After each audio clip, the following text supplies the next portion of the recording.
नमस्ते मित्रों, जय श्री कृष्ण। पिछले वीडियो में हमने देखा कि विश्वावसु एक ब्राह्मण के घर पे आके वो गाय की चोरी करके चला जाता है। उसके बाद ब्राह्मण को बहुत गुस्सा आता है और वो उसे श्राप देता है। यहाँ तक के वीडियो आपने अगर देखे हैं और आपको पसंद आए हैं तो आप शेयर और सब्सक्राइब करना मत भूलिए। कुछ लोग हैं, कुछ एक जो हैं जो वीडियो तो देख लेते हैं, चैनल पे जाके वीडियो तो देख लेते हैं पर सब्सक्राइब करना भूल जाते हैं। आप प्लीज सब्सक्राइब कीजिए और लाइक करना मत भूलिए। लाइक करेंगे तो हमको ये लगेगा कि दूसरा वीडियो हमको कैसे बनाना है, मुझे पता चलेगा कि आपको ये पसंद आ रहा है, तो उस हिसाब से हम दूसरा वीडियो बनाएंगे जो आपको भी पसंद आएगा, हमको भी पसंद आएगा। आपका लाइक हमें नया वीडियो बनाने की प्रेरणा देता है। ठीक है, आज वीडियो में हम देखेंगे कि ब्राह्मण विश्वावसु को क्या श्राप देते हैं और गंगा नदी गंगा जी का रूप लेके क्यों धरती पर अवतार लेती है और समुद्र के अवतार हस्तिनापुर के राजा शांतनु से क्यों शादी करना पड़ता है उसे। ठीक है, चलिए आगे। वसु लोको पापे पेट भरजो, बोमी माही आवी अवतरजो। કરી ચોરી ગાયની મારી, તેથી થજો માનવ અવતારી। એવા અષ્ટેભાઈને સાપ્યા, જય નારદે સમાચાર આપ્યા। વિશ્વાવસુ તણા બંધુ સાત, તેને नारदे कही बात। ब्राह्मण ने जब देखा कि अपने शिव जी के लिए मुझे गाय से जो दूध चाहिए अभिषेक करने के लिए वो नहीं मिल रहा है, ब्राह्मणी ने आके बताया कि गाय की चोरी विश्वावसु करके गया है, तो ब्राह्मण को बहुत क्रोध आता है और ब्राह्मण विश्वावसु को श्राप देता है कि आप पापी हैं, पापी पेट भरजो और मानव अवतार धरजो। आपको मानव अवतार धरना पड़ेगा। मैं श्राप देता हूं कि आप मानव अवतार धर के पृथ्वी पर आके अपना अवतार देखें, अपना पाप का प्रायश्चित करें। अब विश्वावसु क्या थे? विश्वावसु एक नहीं था, विश्वावसु के और 7 भाई थे, वो 8 भाई थे। वो 8 भाइयों को श्राप लग गया। अब नारद जी का काम क्या है? नारद जी तो हमेशा देखते हैं कि कहां जाके अपनी लड़ाई कराए।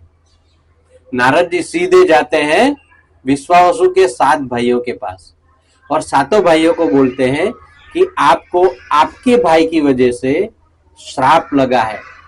पृथ्वी लोक से एक ब्राह्मण ने आपको श्राप दिया है और आपको नीचे पृथ्वी में जाके अवतार लेना है, मनुष्य अवतार। तम भ्रात लाभ्यो गाय चोरी, गोरे सौने दीधो साप धोरी। पृथ्वी जन्म धरीने પડશો, મનુષ્ય દેહમાં રડ વળશો। દૂધનો ખાનાર દૂધ ખાય, તેમ છતાં તમોને સાપ થાય। तब 7 बंधुओं चढ़िया, आवी गोर कने रड़ी पड़िया। अब ब्राह्मण उस वक्त, ये जो जमाना था उस वक्त, ब्राह्मण का श्राप वो देवों को भी परेशान कर देता था। अब 7 भाइयों को पता चला, नारद जी ने बोला, तो 7 भाइयों ने क्या किया कि ये तो श्राप लग गया। नारद जी ने चाहा उसको भड़काने का कि भाई आपका भाई जो है वो नीचे पृथ्वी लोक से गाय चोरी करके लेके आया है और आप 7 भाइयों को श्राप दिया है एक ब्राह्मण ने। वो तो दूध खाएगा, वो खुश रहेगा, पर आपको श्राप लगा है, आपको पृथ्वी पे जाना पड़ेगा। 7 भाइयों ने तब पता करा कि ये सही बात है और वो नीचे जाके ब्राह्मण के पैर पकड़े और ब्राह्मण के सामने रोने लगे, गिड़गिड़ाने लगे कि हमें श्राप क्यों दे रहे हो।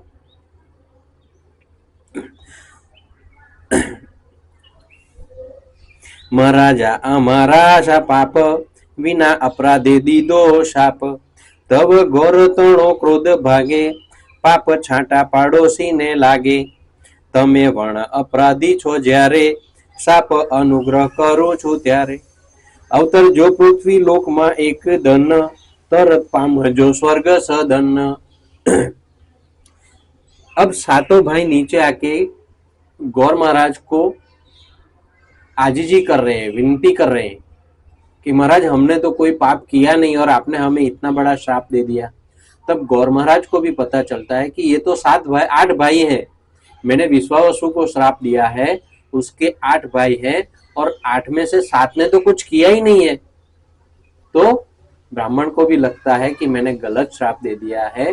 वो बोलता है कि आप उसमें पापी नहीं है, पाप में भागीदारी नहीं है आपकी, तो मैं आपके श्राप का निवारण करता हूं और आपको वो अनुग्रह करता हूं कि आप एक दिन के लिए पृथ्वी पर अवतार लीजिए और फिर स्वर्ग चले जाइए।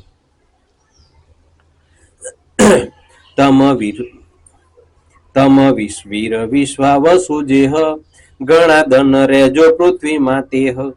एम गौर महाराज ढड़िया तव साते बंधु पाछा वड़िया।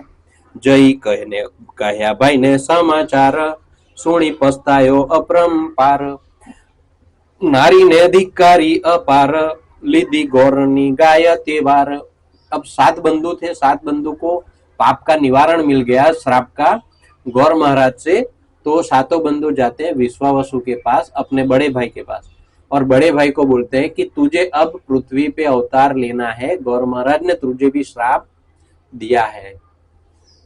तब विश्वावसु को पछतावा होता है, उसको अपने भूल की अनुभूति होती है, और वो भी जो गाय चोरी लेके आया था अपनी बीवी के कहने से, तो उसको ये लगता है कि मेरी बीवी का क्या मान के मैंने जो चोरी की है वो गलत है, वो पाप है। वो गाय लेके नीचे महाराज के पास जाता है, गौर महाराज के पास, और आगे गौर महाराज को बोलता है, जैने लाग्यो ते गौर ने चरणे, स्वामी आव्यो तमारे शरणे। मारो अपराध क्षमा कीजे, काक आशीर्वाद मने दीजे। नारीनी बुद्धिमानी में जाते, पाम्यो साप तमारो प्रभाते। तब રીજ્યા છે गौर महाराज, साप मिथ्या नहीं थाय आज। अब उसको पछतावा हो रहा, तो गाय लेके आ गया नीचे गौर महाराज के पास और अच्छी वाणी बोलने लगा। पछतावा जब होता है आदमी को तो उसके मुंह से सरस्वती निकलती है, और महाराज गौर महाराज को उसका वो पछतावा दिखा। महाराज ने बोला कि ठीक है, पर तूने अपनी बीवी की बात मानी है, तेरे पास पछताने का कोई चांस, कोई रीत नहीं है, कोई उपाय नहीं है। इस श्राप का निवारण मैं नहीं कर सकता हूं। अब बीवी की बात मानी है तो कुछ तो करना पड़ेगा, सही है ना। जा तू भूमि माहे अवतरजे, पण सुकृत सदा काळ करजे। तने लागे नहीं काई दोष, नहीं रहे हरिनो रोष। सुनी विश्वावसु खुशी थाय, गाय आपीने स्वर्गे जाय। पछी अष्ट भाईओ मळ्या, क्या अवतर सुविचारे वळ्या। अब विश्वावसु को भी उसका श्राप का निवारण तो नहीं मिला। उसको गौर महाराज ने बोल दिया कि तुझे अवतार तो लेना ही पड़ेगा, पर उस अवतार के अंदर में तेरे लिए कुछ ऐसा काम कर सकता हूं, कुछ रियायत कर सकता हूं, कुछ तुझे अपराध भाव से मुक्त कर सकता हूं। तो तू जब भी पृथ्वी अवतार में आए, मनुष्य का अवतार ले, तो तू सुकृत किया कर। सुकृत मतलब अच्छे काम करना। तू अच्छे काम करते रहेगा तो तुझे कोई दोष नहीं लगेगा और भगवान तुझसे कभी नाराज नहीं होंगे। दोस्तों, पृथ्वी लोक ऐसा लोक है कि यहाँ मनुष्य अवतार बहुत कम मिलता है। बहुत अच्छे कार्य करने के बाद मनुष्य अवतार मिलता है, और जब मनुष्य अवतार मिलता है तो आपके पुराने पापों को धोने के लिए आपको ये अवसर मिलता है।